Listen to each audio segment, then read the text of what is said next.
ಉಳಿಸಕ್ಕೋಸ್ಕರ 177 ಕೋಟಿನ ಹಂಚ್ಕೊಂಡ್ಬಿಟ್ಟಿದ್ದಾರೆ ಇವರೆಲ್ಲ ಕಾಂಗ್ರೆಸ್ ಅವರು. ಅದಕ್ಕೆ ಯಾರು ಬಿಡ್ತಾ ಇಲ್ಲ. ಹಂಚ್ಕೊಂಡಿಲ್ಲ ಅಂತ ಹೇಳಿದ್ರೆ ಯಾಕೆ ಮಾಡ್ತಾ ಇದ್ರು? ಹಂಚ್ಕೊಂಡ್ಬಿಟ್ಟಿದ್ದಾರೆ 177 ಕೋಟಿ ಹಂಚ್ಕೊಂಡ್ಬಿಟ್ಟಿದ್ದಾರೆ ಅಲ್ಲ, ಹಂಚ್ಕೊಂಡು ಪೂರ್ತಿ ಭಾಗ ಮಾಡ್ಕೊಂಡ್ಬಿಟ್ಟಿದ್ದಾರೆ ಅಲ್ಲ. ಅದಕ್ಕೋಸ್ಕರ ಅಧ್ಯಕ್ಷರೇ ನಾನು ಇವತ್ತು ಅನೌನ್ಸ್ ಮಾಡ್ತಾ ಇದ್ದೀನಿ, ಈ ಬಂಡ ಸರ್ಕಾರ ಚರ್ಚೆ ಮಾಡಕ್ಕೆ ಅವಕಾಶ ಕೊಡದೇ ಇರೋದ್ರಿಂದ ನಾವು ಇವತ್ತು ಹಗಲು ರಾತ್ರಿ ಧರಣಿಯನ್ನ ಮಾಡ್ತೀರಿ. ಇವತ್ತು ಹಗಲು ರಾತ್ರಿ ಧರಣಿಯನ್ನ ಮಾಡ್ತೀರಿ. ನಾವು ಹಗಲು ರಾತ್ರಿ ಧರಣಿಯನ್ನ ಮಾಡಿ ಈ ಸರ್ಕಾರಕ್ಕೆ ಎಚ್ಚರಿಕೆಯನ್ನ ಕೊಡ್ತಾ ಇದ್ದೀನಿ. ಹಗಲು ರಾತ್ರಿ ಧರಣಿಯನ್ನ ಇವತ್ತು ಘೋಷಣೆ ಮಾಡ್ತಾ ಇದ್ದೀನಿ. ಯಾವುದೇ ಕಾರಣಕ್ಕೂ ನಾವು ಬಿಡಲ್ಲ.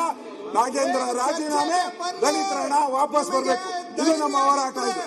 ಚರ್ಚೆಗೆ ಬನ್ನಿ, ನಾವು ಚರ್ಚೆಗೆ ರೆಡಿ, ಚರ್ಚೆಗೆ ರೆಡಿ, ನಾವು ರೆಡಿ, ನೋಟಿಸ್ ಕೊಡಿ, ರೆಡಿ, ಚರ್ಚೆಗೆ ರೆಡಿ,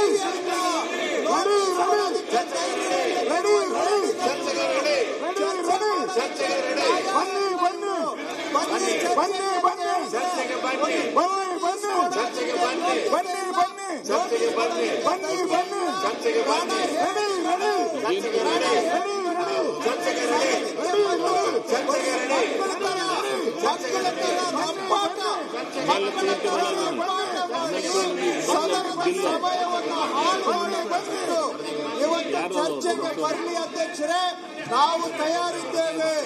ಇವರಿಗೆ ಚರ್ಚೆ ಮಾಡೋದಕ್ಕೆ ಏನು ಇಲ್ಲ. ಕಳ್ಳೆಪುರಿ ಈಗ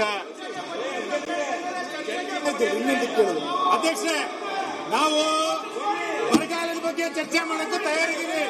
ನೀವು ರಾಜೀನಾಮೆ ಚರ್ಚೆ ಮಾಡಕ್ಕಾಗುತ್ತೆ? ರಾಜೀನಾಮೆ ಕೊಡಿಸ್ತಾರೆ, ಹೆಂಗ್ ಚರ್ಚೆ ಮಾಡೋದು? ರಾಜೀನಾಮೆ ಕೊಡಿಸಿ ಚರ್ಚೆ ಮಾಡೋಣ. ಈಗ ಅಧ್ಯಕ್ಷರೇ, ವರದಿಗಳನ್ನ ದಾಖಲೆಗಳು ಯಾರು ಬೇಡ ಅಂದಿದ್ದಾರೆ? ಶ್ರೀ ಕ್ಯಾತ್ಸಂದ್ರ ರಾಜಣ್ಣ ಅವರು ಸರ್ಕಾರ ರೆಡಿ ಇದೆ. ಯಾಕೆ ನೀವು ಕೊಡ್ತಾ ಇಲ್ಲ ನೋಟಿಸು? ಯಾಕೆ ಹೆದರ್ತಾ ಇದ್ದೀರಾ? ಅವ್ರಿಗೆ ಹೇಳಪ್ಪ. ಇಡೀ ಒಂದು ಕಾಗದ ಪತ್ರ ಇಡಕ್ ತಯಾರಿಲ್ಲ ಅಲ್ರಿ ನೀವು ಅಧ್ಯಕ್ಷರೇ? ಒಂದು ಕಾಗದ ಪತ್ರ ಇಟ್ಕೊಂಡು ಕರ್ನಾಟಕ ವಿಧಾನಸಭೆಯ ಸರ್ಕಾರಿ ಭರವಸೆಗಳ ಸಮಿತಿಯ 24, 25 ಮತ್ತು 25, 24ನೇ ಸಾಲಿನ 7ನೇ ವರದಿಯನ್ನು ಸದನದಲ್ಲಿ ಮಂಡಿಸುತ್ತಿದ್ದೇನೆ. ಶ್ರೀ ಯುವಿ ಮಣಕಾರ್ ಎಕ್ಸ್ಪೋಸ್ ಮಾಡಿ, ನೀವು ಭ್ರಷ್ಟಾಚಾರದ ಬಗ್ಗೆ ಎಕ್ಸ್ಪೋಸ್ ಮಾಡಿ. ನೀವು ಹಕ್ಕು ಬಾಧ್ಯತೆಗಳ